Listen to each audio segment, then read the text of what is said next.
Assalamualaikum warahmatullahi wabarakatuh. Perkenalkan, nama saya Rake Putri Cahyani dengan NIM 124230107. Pada kesempatan kali ini saya akan mempresentasikan tugas saya untuk mata kuliah Desain Manajemen Jaringan Komputer. Materi yang akan saya bawakan itu terkait IP address dan subnetting. Oke, langsung saja kita ke materinya, yaitu IP address. Jadi IP address itu merupakan singkatan dari Internet Protocol Address, yang mana itu adalah deretan angka unik yang diberikan kepada setiap perangkat yang terhubung ke jaringan. Nah, fungsinya apa? Nah, saat kita mengunjungi sebuah website, perangkat kita itu perlu menemukan lokasi data website tersebut untuk kemudian mengambil datanya dan menyajikannya kepada kita.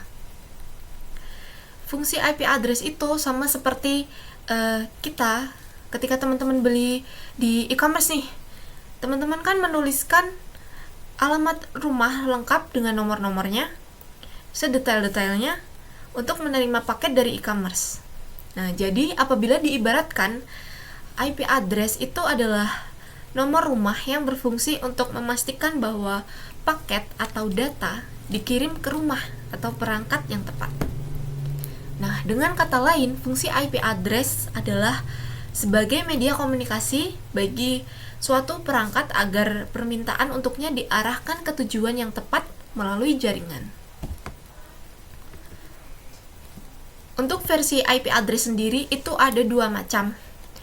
Yang pertama itu ada IP versi 4 dan IP versi 6.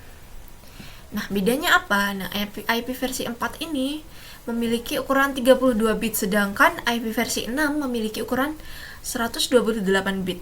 Nah, untuk saat ini saya akan membawakan materi terkait IP versi 4, yaitu yang 32 bit.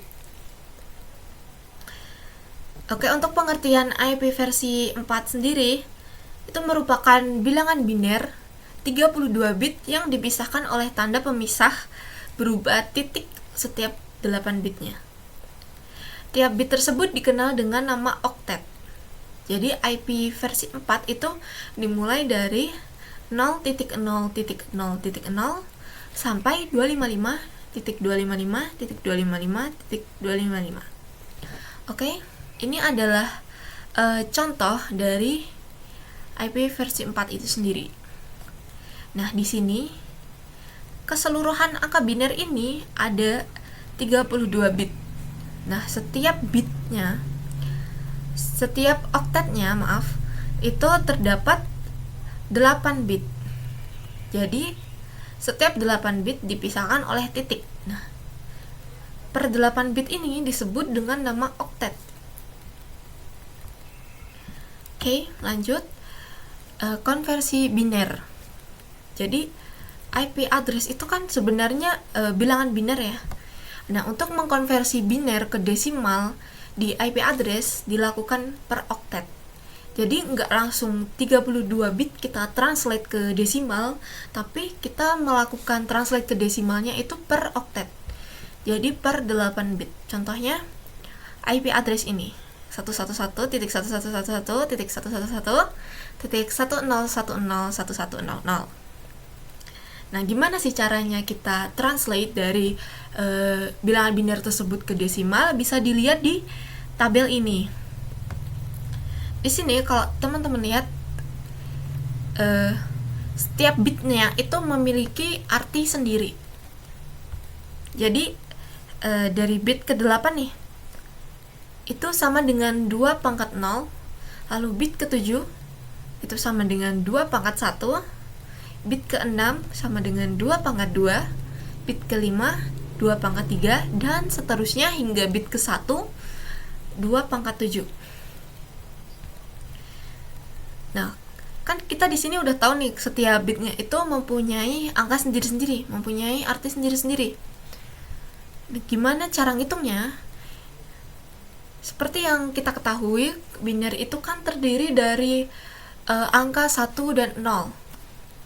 Kalau di komputer, 1 itu artinya true, lalu 0 itu artinya false. Jadi, ketika per bit ini bernilai 1, maka angka di bit tersebut akan dijumlahkan. Karena nilainya true, maka akan dijumlahkan. Contohnya di tabel ini kan bernilai 1 semuanya ya. Jadi angka yang ada di sini kita jumlahkan semuanya. Jadi 1 ditambah 2 ditambah 4 ditambah 8 ditambah 16 ditambah 32 ditambah 64 ditambah 128. Jadinya biner 111111111 itu sama dengan 255. Oke, ini ada contoh selanjutnya di oktet keempat ya. 10101100. Nah, sama seperti tabel yang tadi, ini dihitung dulu per bitnya, angka-angkanya. Lalu kita translate nih yang 0 kan tadi artinya false. Nah, kita itu nggak bakal nambahin angka yang di bit tersebut gitu. Jadinya false kita skip gitu. Yang dihitung yang bernilai true saja atau yang bernilai 1. Contohnya di sini bit ke-8 ya 0. Jadi nggak dihitung. Bit ke-7 0 juga, nggak dihitung juga. Lalu bit ke-6 dan bit ke-5 itu bernilai 1, maka dihitung nih. Plus 4 plus 8. Yang 0 tidak dihitung lagi, lalu bit ke-1 dan bit ke-3 itu kita hitung. Jadi perhitungannya 128 ditambah 32 ditambah 8 lalu ditambah 4. Jadi ketemunya 172. Jadi konversi dari biner ke desimal di IP ini adalah 255.255.255.172. Oke. Selanjutnya kita masuk ke jenis IP address. Nah, jadi di sini ada 3 macam IP address, yaitu IP private. Nah, IP private ini adalah jenis IP address yang digunakan untuk berkomunikasi dalam jaringan lokal, misalnya melalui Bluetooth atau LAN. Perangkat seperti laptop, handphone, dan komputer yang dilengkapi Bluetooth dan bisa terhubung ke jaringan lokal memiliki IP private sendiri. Untuk contohnya, teman-teman bisa cek di laptop atau PC masing-masing. Nah, kebetulan di sini saya menggunakan PC dengan OS-nya Linux. Kalau di Linux kita bisa ceknya dengan IP address show. Nah, di sini bakal kelihatan IP private kita, yaitu 192.168.235.147. Kalau teman-teman pakai Windows, teman-teman bisa ceknya di command prompt dengan mengetikkan ipconfig. Nah, nanti bakal kelihatan IP private dari teman-teman ini. Oke, selanjutnya itu ada IP public. Nah, jenis IP address public ini yang digunakan untuk berkomunikasi di luar jaringan lokal dan terhubung ke internet. Berkebalikan dengan private IP, nah, IP address public ini tidak tersedia gratis karena diberikan dan dikontrol oleh penyedia layanan internet atau ISP.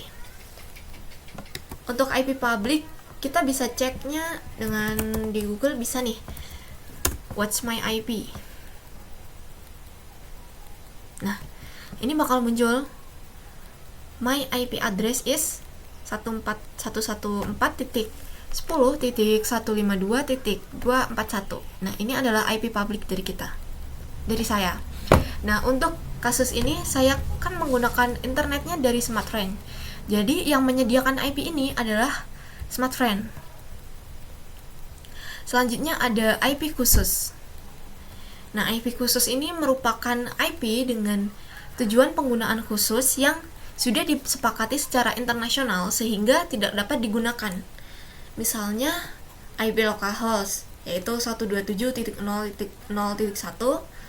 lalu ada DHCP error, multicast. Kita bisa cari juga ini IP khusus.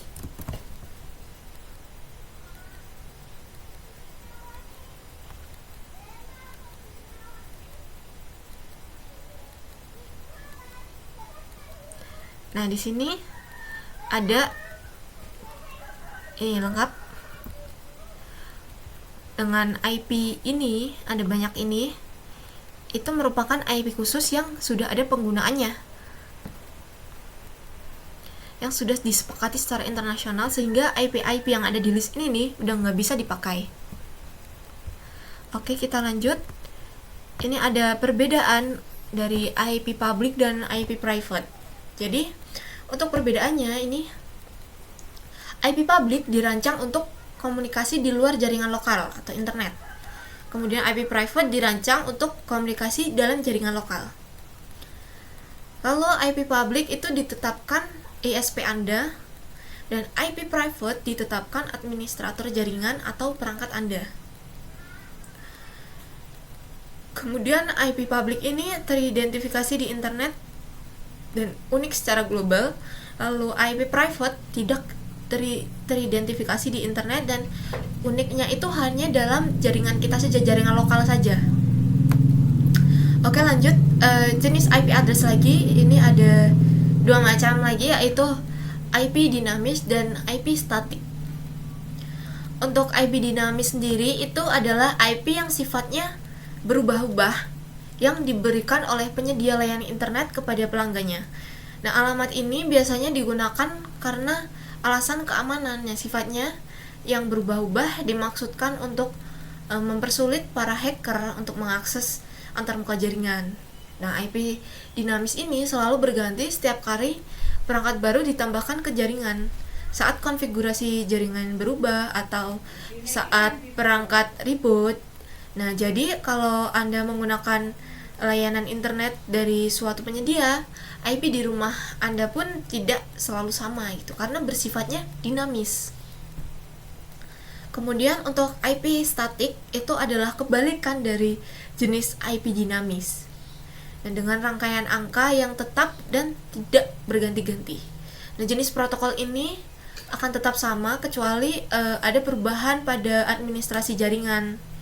Nah, pengguna akhir umumnya tidak memerlukan alamat ini, namun jenis IP ini diperlukan untuk perangkat yang memerlukan akses tetap. Contohnya tuh kayak server gitu. Atau jika Anda tuh sering terhubung ke jaringan pribadi. Selanjutnya untuk perbedaannya, IP statis itu ditetapkan oleh ISP lalu tidak berubah, berbayar dan biasanya digunakan oleh bisnis. Kemudian IP dinamis itu ditetapkan oleh server DHCP namanya, yang bisa berubah-ubah, gratis dan biasa digunakan oleh rumahan dan kantor. Nah, untuk IP statis sendiri itu baik untuk web hosting, server email, FTP atau VoIP. Lalu pokoknya yang tujuannya tidak berubah-ubah lah. Nah, kemudian untuk IP dinamis itu baik untuk pengguna rumahan dan internet kantor. Selanjutnya ada metode pengalamatan IP address. Jadi ini terdapat dua metode. Yang pertama itu classful dan classless. Oke, kita pelajari dulu yang classful. Jadi untuk yang classful ini adalah pengalamatan IP berdasarkan kelas A, B, C, D, dan E. Namun hanya kelas ABC yang digunakan untuk host jaringan.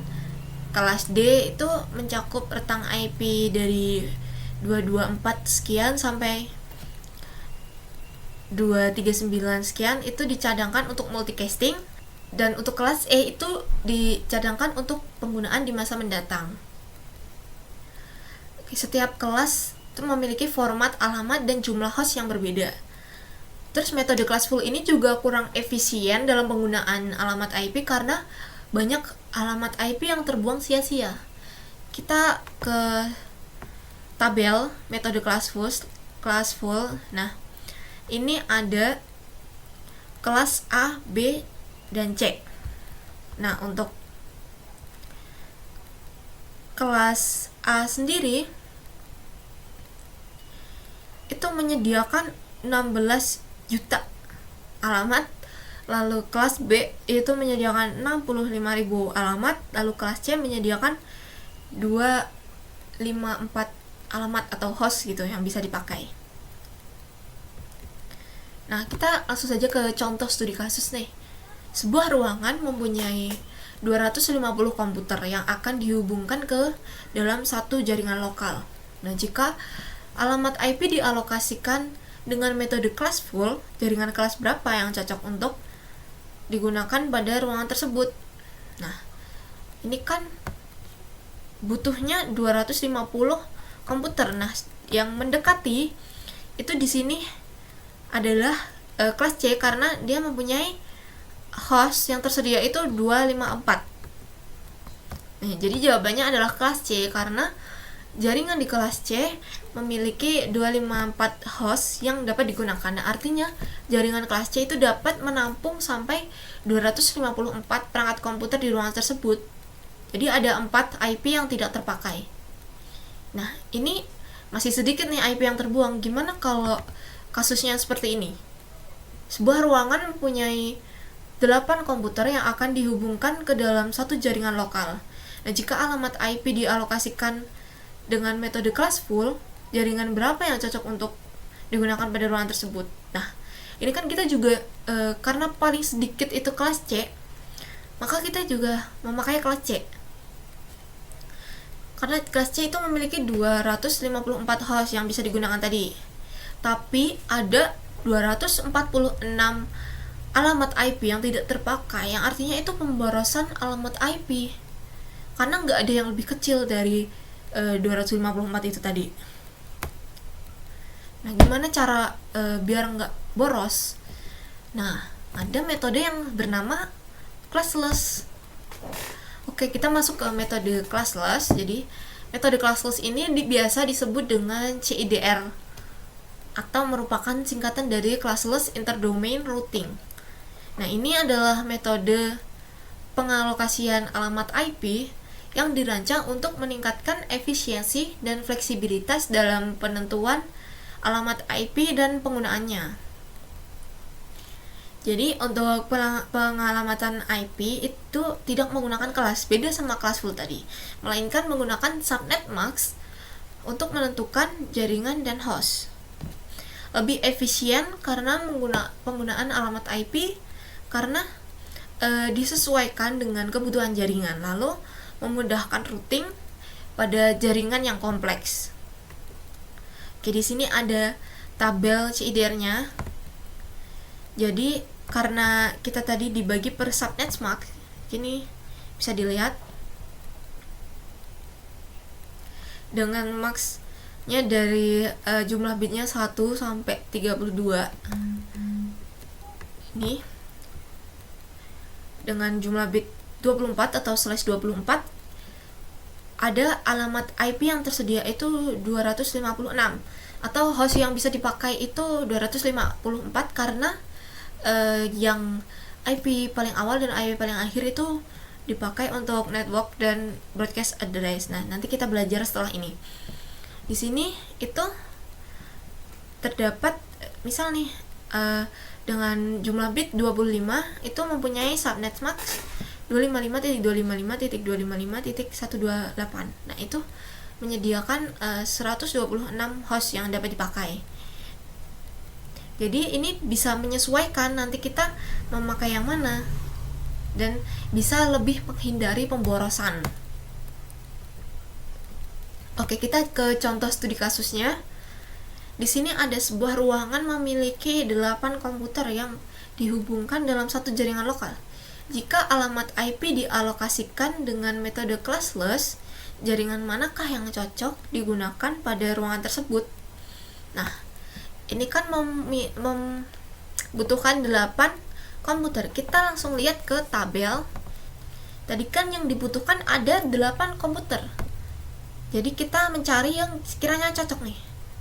Kalau /29 itu kan jumlah host yang dapat dipakai itu cuma 6, jadi kurang 2. Jadi kita naik lagi ke /28. Itu ada 14 host yang bisa dipakai. Nah, jadi kita memakai /28 karena jaringan /28 itu memiliki 14 host yang dapat digunakan. Artinya jaringan tersebut itu menampung bisa sampai 14 host perangkat komputer pada ruangan tersebut. Jadi ada 6 alamat IP yang tidak terpakai. Nah, ini lebih efisien dari Classful tadi yang harus melakukan pemborosan sampai yang tidak terpakai itu ada 246. Oke, kita langsung ke selanjutnya, itu ada subnetting. Nah, subnetting itu adalah proses memecah suatu IP jaringan ke subjaringan yang lebih kecil yang disebut subnet. Nah, subnet digunakan untuk memudahkan pengelola jaringan komputer dalam mengelola jaringan, melakukan alokasi IP address sesuai dengan kebutuhan. Nah, fungsi subnetting ini adalah mengurangi traffic jaringan, mengoptimalkan kinerja dan kecepatan, dan meningkatkan keamanan jaringan. Komponen dalam subnetting sendiri itu ada 4 buah komponen, yaitu subnet mask, network address, host address, dan broadcast address. Jadi untuk subnet mask itu adalah bagian dari alamat IP yang digunakan untuk membagi jaringan menjadi subnet yang lebih kecil. Lalu network address itu berfungsi untuk mengidentifikasi keseluruhan jaringan atau segmen jaringan subnet. Network address merupakan IP pertama dalam sebuah subnet IP.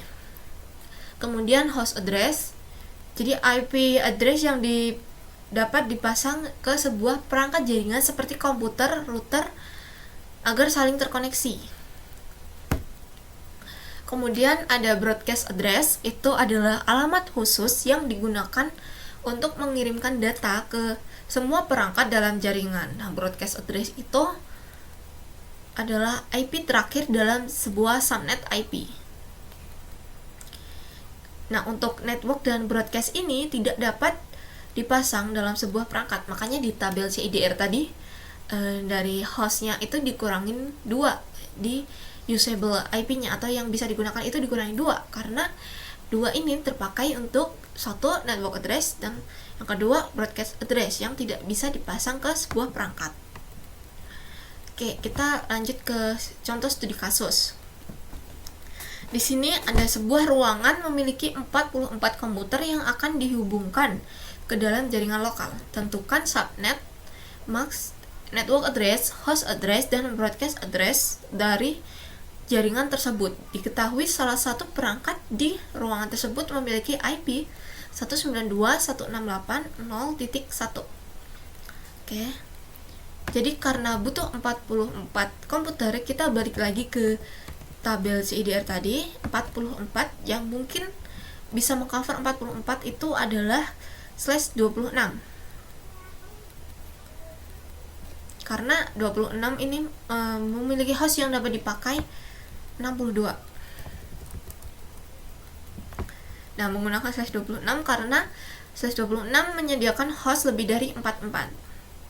Terus gimana dengan subnet mask, network address, host address, dan broadcast address? Nah, untuk subnet mask kita bisa langsung di tabel tadi ya, di samping /26 itu ada subnet mask-nya 255.255.255.192. Oke, selanjutnya kita mencari network address. Nah, di sini itu ada caranya untuk mencari network address, yaitu diketahui IP address-nya yang tadi 192.168.0.1, subnet-nya segini. Nah, untuk mendapatkan nilai network address perlu dilakukan operasi AND terhadap nilai biner dari IP address dan subnet mask.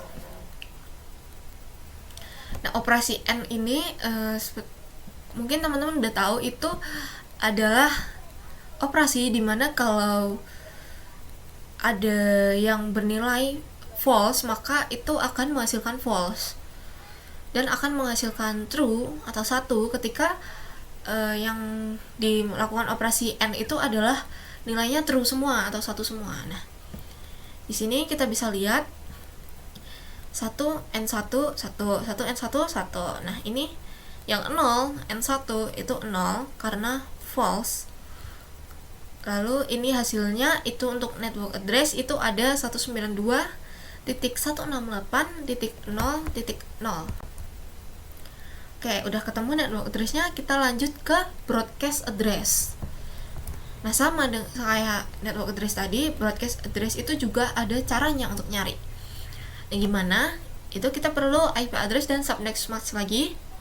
Nah, untuk mendapatkan nilai network address, ini maksudnya broadcast address, lakukan operasi inverse terhadap nilai biner dari subnet mask.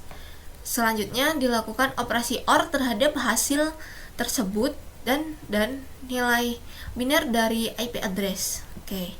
Jadi yang pertama itu subnet mask itu dilakukan operasi inverse. Nah, inverse itu kebalikannya. Jadi yang awalnya true jadi false, yang awalnya false jadi true. Yang awalnya 1 jadi 0, yang awalnya 0 jadi 1. Jadi kebalikannya ya. Nah, ini subnet mask yang sudah di-inverse.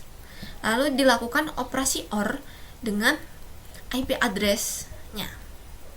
Nah, operasi OR itu apa? Nah, operasi OR itu operasi yang akan menghasilkan nilai true ketika salah satunya true, dan akan menghasilkan nilai false ketika dua-duanya emang false gitu. Jadi ini bisa dilihat 0 OR 1, ini ya 1.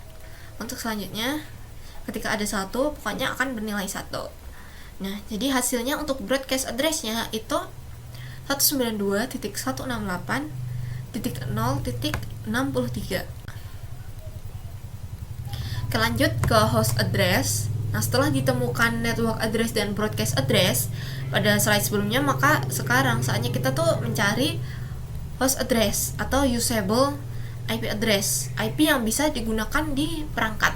Nah, untuk mendapatkan host address, kita tinggal menambah 1 angka setelah network address dan mengurangi 1 angka sebelum broadcast address.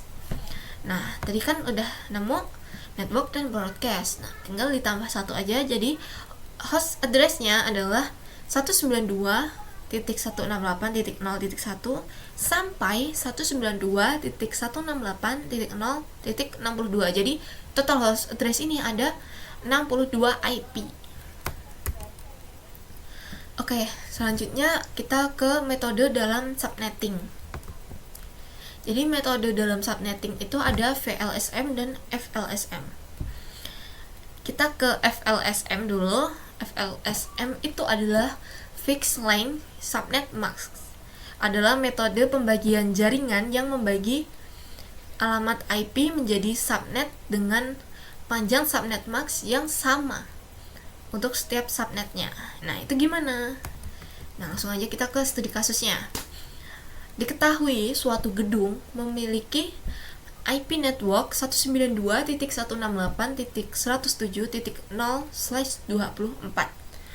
Nah, gedung A memiliki 8 PC, gedung B memiliki 12 PC, dan gedung C memiliki 60 PC. Nah, tentukan masing-masing network address, host address, broadcast address pada masing-masing menggunakan teknik FLSM. Nah, petunjuknya itu adalah cari gedung dengan jumlah perangkat terbanyak. Kalau dari studi kasus ini yang memiliki perangkat terbanyak itu kan gedung C ya dengan 60 PC. Kemudian tentukan subnet mask dari gedung tersebut. Tentukan network address, host address, dan broadcast address. Nah, ini jawabannya kita urutkan dari yang paling banyak. Itu ada 60. Jadi IP yang bisa dipakai itu kita cari yang 62 atau /28 ya kalau nggak salah, dengan subnet mask 255, 255, 255, 192. Nah, karena yang paling gede ini 60, maka untuk gedung lainnya itu juga menyesuaikan subnet mask-nya ke yang terbesar. Jadi sama-sama menggunakan /26. Oke, jadi sama semua gitu. Walaupun di gedung B itu butuhnya cuma 12, di gedung A butuhnya cuma 8, tapi karena gedung paling banyak itu di gedung C 60, maka tuh harus nge-cover semuanya. Jadi yang gedung yang lebih dikit itu ngikut ke gedung yang paling banyak. Misal di sini gedung yang paling banyak itu ada yang butuh 100 PC. Nah, kita bisa pakai yang jumlah IP-nya itu yang 126 atau /25. Nah, nanti gedung-gedung yang lebih sedikit itu juga ngikut pakai /25 gitu, walaupun mereka butuhnya lebih sedikit. Nah, beda dengan VLSM ini. Nah, kalau VLSM itu Variable Length Subnet Max, yaitu metode subnetting yang memungkinkan penggunaan subnet mask dengan panjang yang bervariasi dalam jaringan. Jadi lebih hemat host atau alamat IP, sehingga memungkinkan pengalokasian alamat IP yang lebih efisien sesuai dengan kebutuhan masing-masing subnet. Nah, di sini ada contoh studi kasusnya. Diketahui suatu gedung memiliki IP network 192.168.107.0. Gedung A memiliki 8 PC, gedung B 12 PC, gedung C 60 PC. Ini soalnya sama kayak yang FLSM tadi. Jadi petunjuknya itu sama, cari gedung yang dengan jumlah yang terbanyak. Kemudian tentukan subnet mask dari gedung tersebut. Kemudian tentukan network address, host address, broadcast address dari gedung tersebut. Lalu ulangi langkah dari yang tadi, yang kedua, untuk gedung berikutnya. Ya, gimana? Nah, gini. Kita urutin dulu dari gedung yang kebutuhannya paling banyak, yaitu gedung C.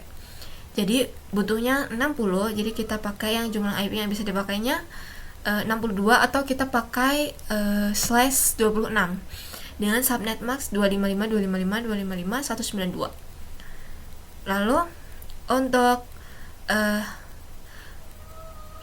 gedung selanjutnya itu diurutkan lagi yang paling banyak lagi. Antara B dan A kan masih banyak gedung B. Jadi kita hitung dulu untuk gedung B. Gedung B itu butuh 12 PC, sehingga nggak kayak FLSM tadi. Kalau FLSM tadi kan untuk jumlah IP dan subnet max-nya kan sama dengan gedung yang paling banyak. Kalau /26 semua, /25 semua. Nah, kalau VLSM ini itu menyesuaikan, jadi lebih fleksibel. Jadi untuk gedung C itu pakai /26.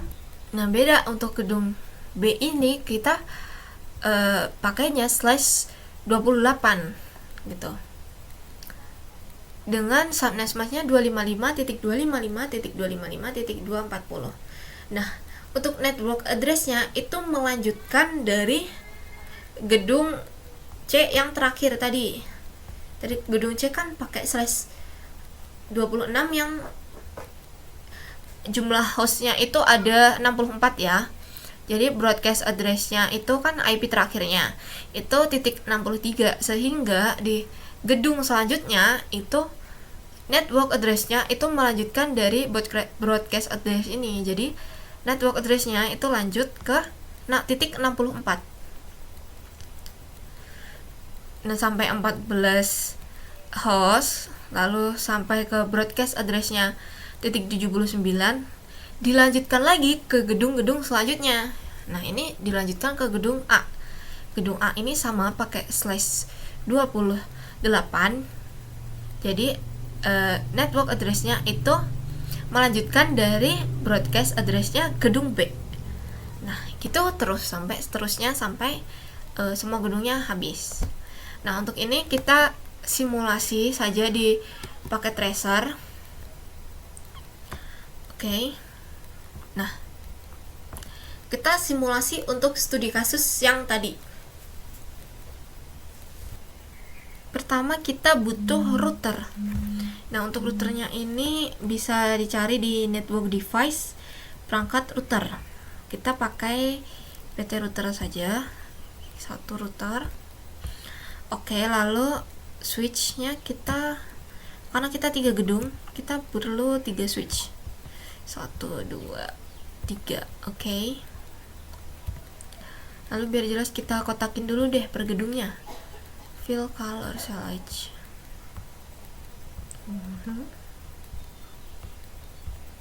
Kita kasih warna. Oke. Nah, kita kotakin. per gedung. 1, 2, 1 lagi.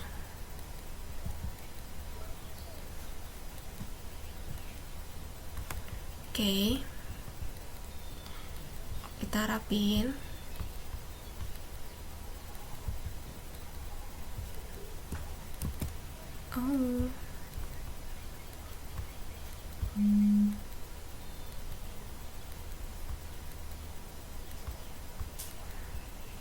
Oke, sudah. Selanjutnya kita hubungkan router-router itu ke switch ini.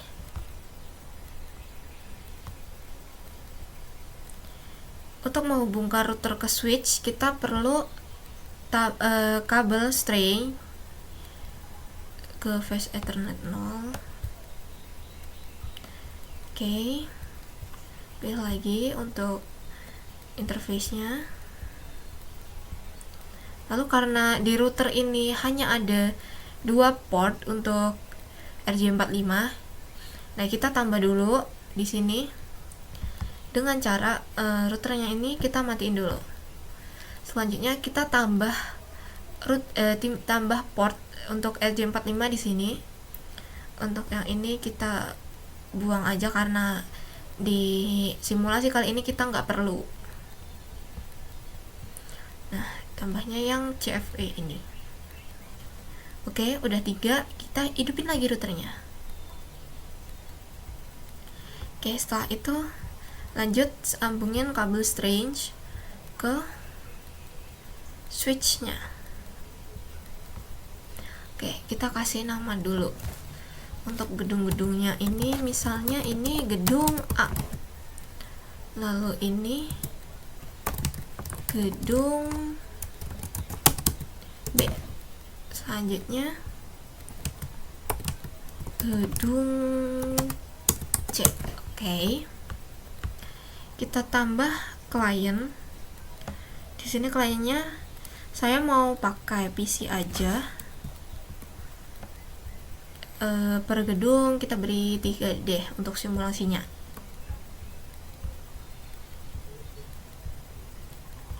Oke, tinggal dihubungin ke menggunakan kabel yang strange juga. Oke, satu-satu sampai selesai semuanya.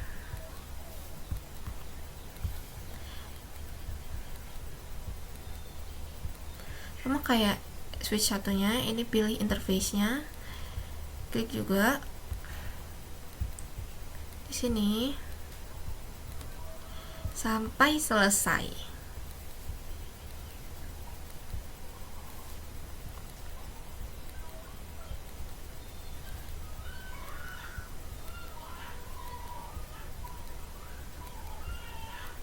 Oke, satu lagi. Nah, untuk IP-nya kita pakai di jawaban yang udah kita cari tadi ini. Untuk jawaban studi kasusnya,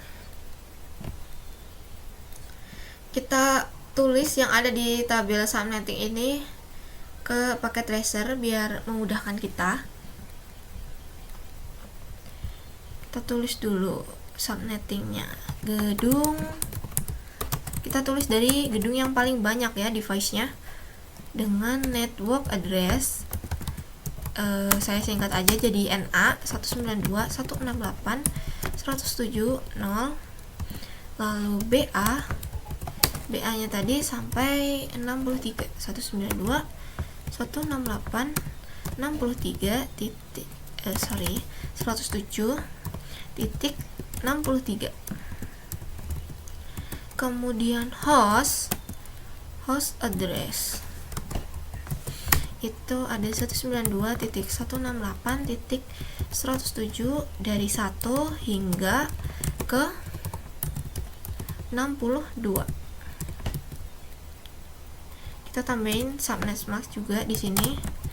Subnet masknya tadi 255.255.255.192. Oke. Kita tambah juga untuk gedung B. Gedung BNA sama dengan ngelanjutin dari gedung C 168. C berhenti di 63, berarti kita lanjut ke 64 dengan subnet MAC 255 titik 240.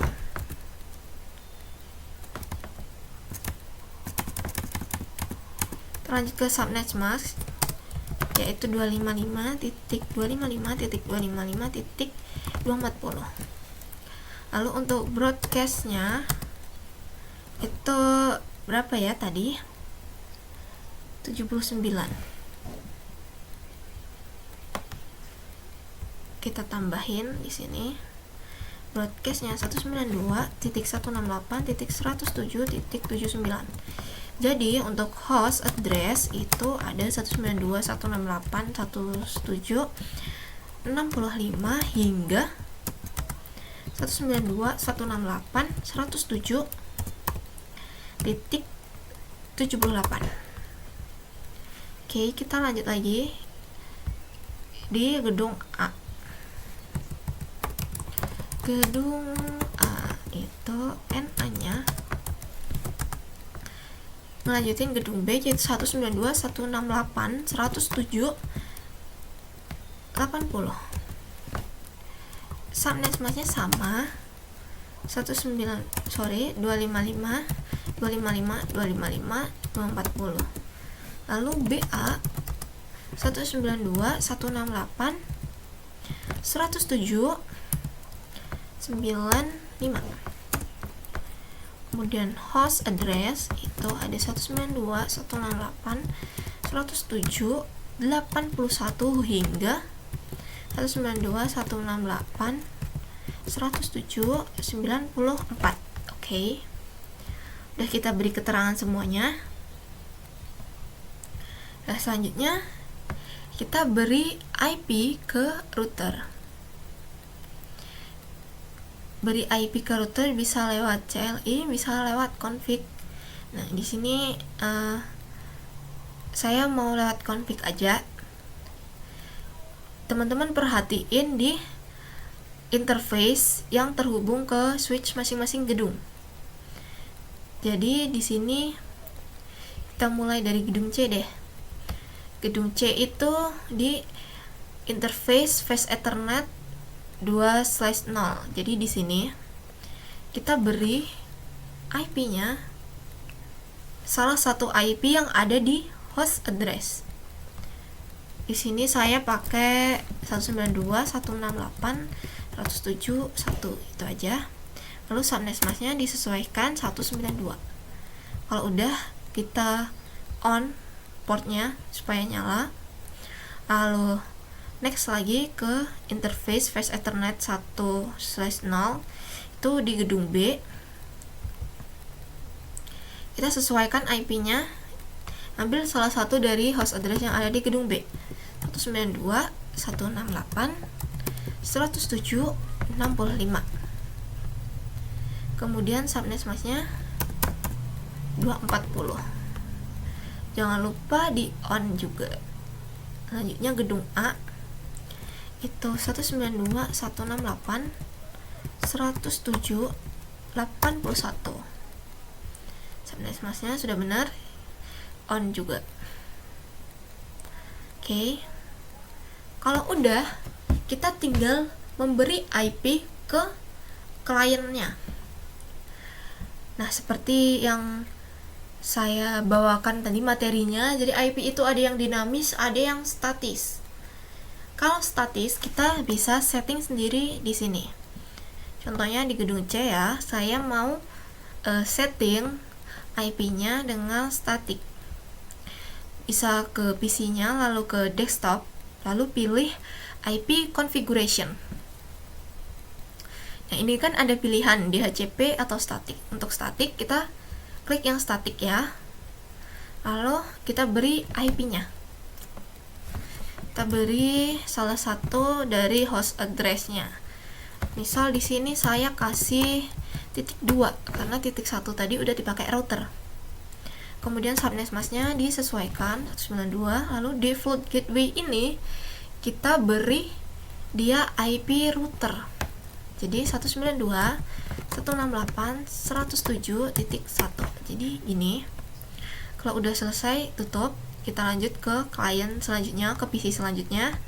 Sama seperti tadi ke desktop, IP configuration lalu static, dan kita beri IP-nya 192.168.107.3. Kemudian subnet masknya ini 192. Oke, lalu default gateway sama, kita beri IP routernya satu ini. Kalau udah selesai tutup, lanjut ke PC selanjutnya. Jadi kekurangan dari memberikan IP secara statik ini ya begini, kita harus masukin satu-satu. Ini 3 PC cepet. Gimana kalau PC-nya 100? Nah, sampai berapa lama nih kita nyeting IP-nya? 168.107.4 192. Oke, lalu default gateway-nya 192.168.107.1. Nah, oke, kalau udah kita close. Nah, mungkin kita perlu tes ping di antar gedung C nih buat mastiin aja IP-nya udah terpasang apa belum. Oke, successful ya, jadi udah berhasil mengirim data. Oke, selanjutnya kita setting ke gedung-gedung yang lain. Nah, karena kita udah lihat tadi untuk yang setting IP secara statik itu kan lama ya, harus nyeting satu-satu. Nah, kita coba untuk gedung B ini kita pakai DHCP atau IP yang dinamis. Oke. Kita masuk ke router lalu ke CLI. Kita exit dulu. Oke, di sini kita ketikkan perintah IP DHCP pool. Nama poolnya itu bebas. Di sini saya mau pakai nama poolnya gedung B ini misal.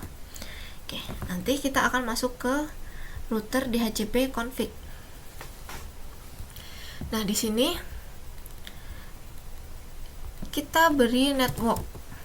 Kita setting network. Itu kita masukkan network address-nya 192.168.107.64 dan subnet mask-nya jangan lupa 255.255.240. Oke. Kalau sudah, kita beri default router. Default routernya ini kita beri IP routernya 192.168.107.65 tadi. Oke, kalau udah kita exit aja. Lalu langkah selanjutnya itu kita exclude IP router supaya nggak masuk ke pool, supaya dia tidak diberikan ke perangkat lain gitu. Jadi settingnya di IP DHCP exclude address, ketikan alamat IP yang ingin di exclude yaitu 192.107.65 gini. Oke, kalau udah kita coba di gedung B. Sama kayak memberi IP tadi, kita ke PC, desktop, lalu IP configuration. Nah, bedanya untuk setting yang dinamis ini kita klik yang DHCP. Requesting IP address. Nah, DHCP request successful. Nah, ini sudah otomatis diberikan IP. Di sini dapatnya IP-nya 192.168.107.66. Oke, sudah benar. Sudah di dalam range HA-nya, benar. Lalu default gateway-nya 192.168.107.65. Udah benar IP routernya. Oke, kita masukkan ke klien yang lain atau ke PC yang lain. Nih. Sama, tinggal klik di DHCP. Lalu udah jadi. Benar nih. 192.168.107.67. Lalu di sini juga tambah DHCP. Oke, jadi udah sukses.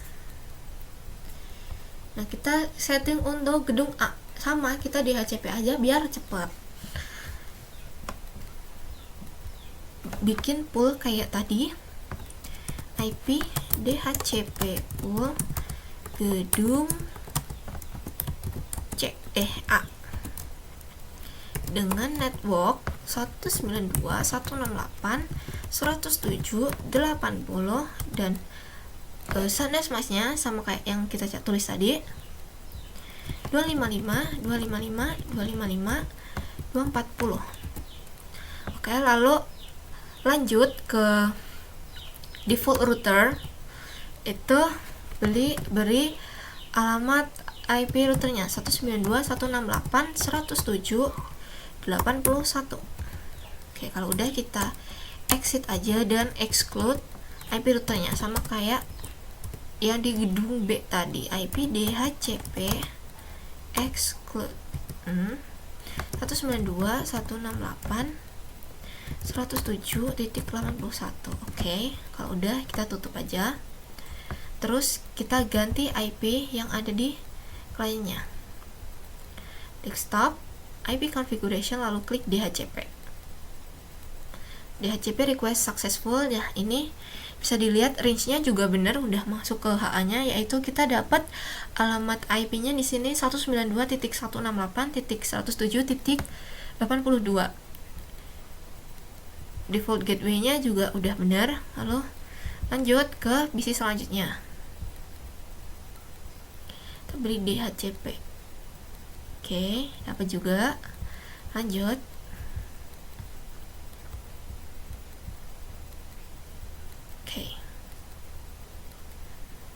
Oke, udah benar.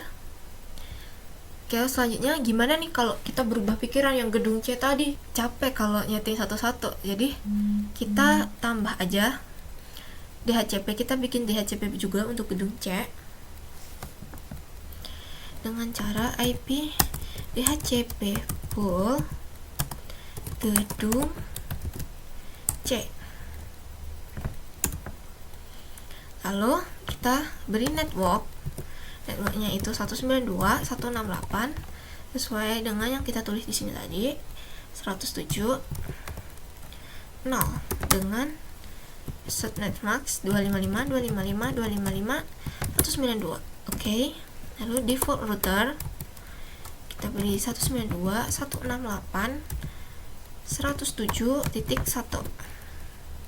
Kalau udah kita exit dan exclude IP routernya supaya nggak dipakai di perangkat lain. IP DHCP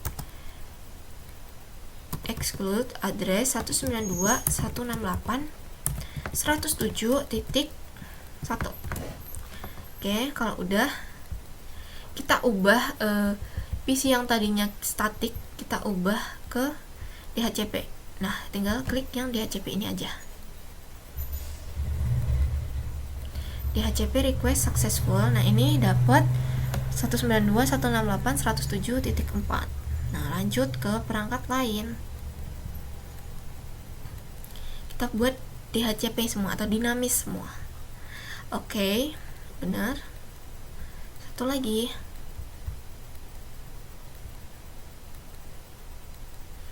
Oke, udah benar.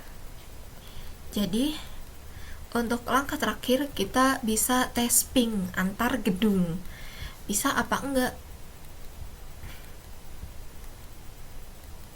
Fail nggak apa-apa karena biasanya emang yang pertama fail, lalu kita coba lagi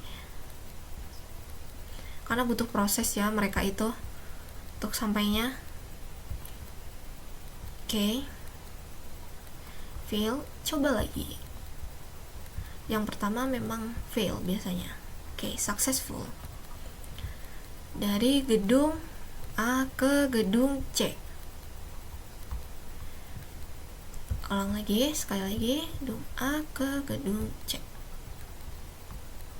Successful. Jadi, semua gedung ini sudah terhubung ke dalam satu jaringan. Begitu saja kurang lebih untuk presentasi saya, kurang dan lebihnya mohon maaf. Wassalamualaikum warahmatullahi wabarakatuh.